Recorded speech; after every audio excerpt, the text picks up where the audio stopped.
Sweet கொழுக்கட்டை செய்ய தேவையான பொருட்கள்: அரிசி மாவு, தேங்காய் துருவல், வெல்லம், நெய்,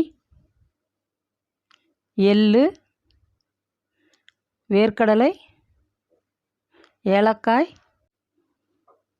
செய்முறை: பூரணம் செஞ்சுக்கலாம். ஃபஸ்ட்டு முதல்ல தேங்காய் செய்கிறேன். ஒரு வாணலை வச்சு ஒரு 2 ஸ்பூன் அளவுக்கு நெய் போட்டுக்கிட்டு, நெய் கொஞ்சம் சூடானதும் தேங்காவை ஒரு தேங்காய் மீடியமான சைஸ் தேங்காய் நல்லா துருவி வச்சுருக்கிறேன், அதை இதில் போடுறேன். இப்போ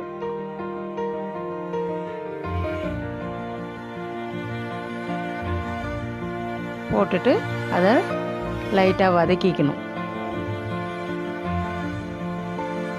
ரொம்ப வதங்க தேவையில்ல, கொஞ்சம் ஈரப்பதம் இருந்தால் தான் டேஸ்ட் நல்லாயிருக்கும். இப்போ ஒரு கைப்பிடி வெல்லத்தை மிக்சியில் அடித்து, ஒரு 50 கிராம் வெல்லம் இருக்கும், நைஸாக மிக்சியில் அடிச்சுட்டு அதையும் போட்டு இந்த வெல்லம் கரையிற வரைக்கும் வதக்கிக்கணும். கொஞ்சம் வாசனை வரும், நல்லா நெய் வாசனை. இப்போ ஒரு 3 ஏலக்காவை தட்டி அதில் போட்டுக்குங்க.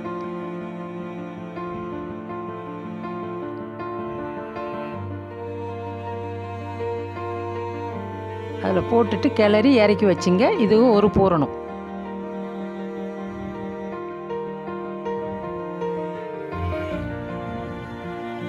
இன்னொரு பூரணம்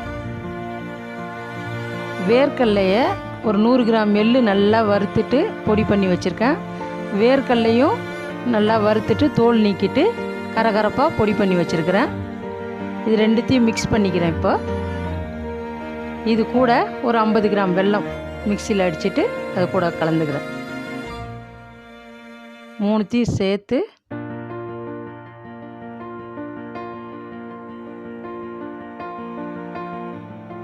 நல்லா மிக்ஸ் பண்ணிங்க. கையாலேயே இது பண்ணிக்கங்க, நல்லாயிருக்கும். அப்போ தான் ஸ்பூன் போட்டால் ஒரு பக்கம் வெல்லம் ஒட்டாத இருக்கும். ஈக்குவலாக பண்ணணுன்னா அது நல்லா இது பண்ணி. இப்போ மேல் மாவு செய்யறதுக்கு நான் 2 கிலோ அரிசி, பச்சரிசியை, தோசை அரிசியை நல்லா கழுவி வெயிலில் காய வச்சு மிஷினில் அரைச்சிட்டு வந்து ஜல்லடை பண்ணி வச்சுருக்கிறேன். அதை நான் ஒரு தேவையான அளவுக்கு எடுத்துக்கிறேன். ஒரு 5 கரண்டி எடுத்துருக்கிறேன் மாவு.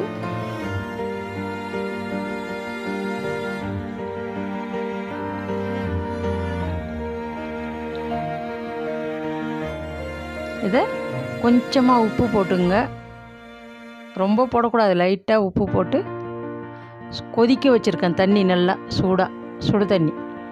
அதை எடுத்து கொஞ்சம் கொஞ்சமாக ஊற்றி திட்டமாக, ரொம்ப தண்ணி ஊற்றிடக்கூடாது, கொஞ்சம் கொஞ்சமாக ஊற்றி கிளறின்னு இருக்கணும். ஒரு சப்பாத்தி மாவு பதம் வந்தவுடனே நிறுத்திடணும்.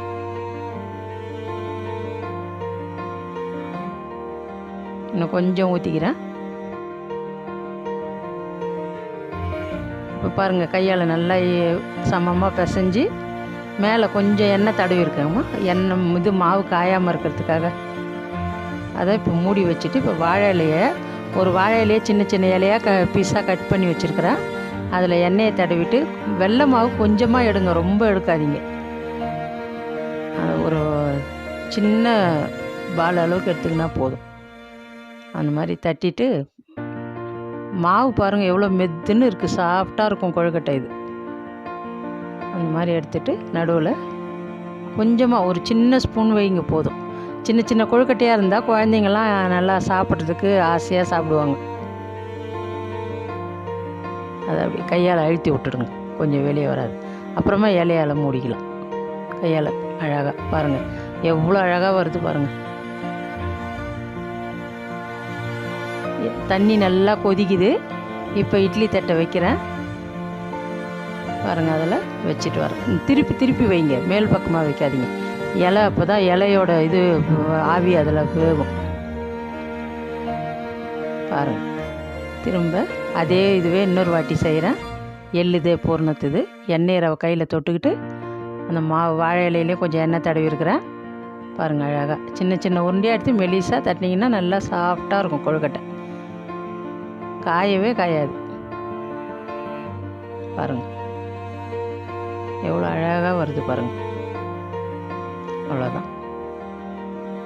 வந்துடுச்சிங்களா பாருங்கள் எவ்வளோ நல்லா இருக்குதுன்னு. வெந்த பிறகு இன்னும் டேஸ்ட்டாக இருக்கும்.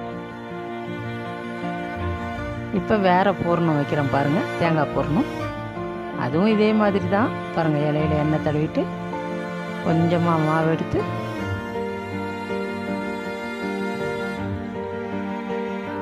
அது பாருங்கள், அவ்வளோ மாவு எடுத்தால் போதும்.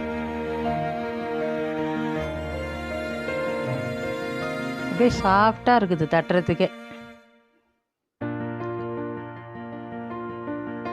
அதுவும் 1 ஸ்பூன் வைங்க போதும். உள்ள குட்டி குட்டி கொழுக்கட்டையாக இருந்தால் குழந்தைங்களுக்கெல்லாம் இஷ்டமாக இருக்கும் சாப்பிட்றதுக்கு. கையால் அப்படியே அழுத்திங்க, அது கொஞ்சம் வெளியே வரா மாதிரி இருக்கும், ஒன்றும் ஆகாது. இலையால் மூடிடுங்க போதும், அவ்வளோதான்.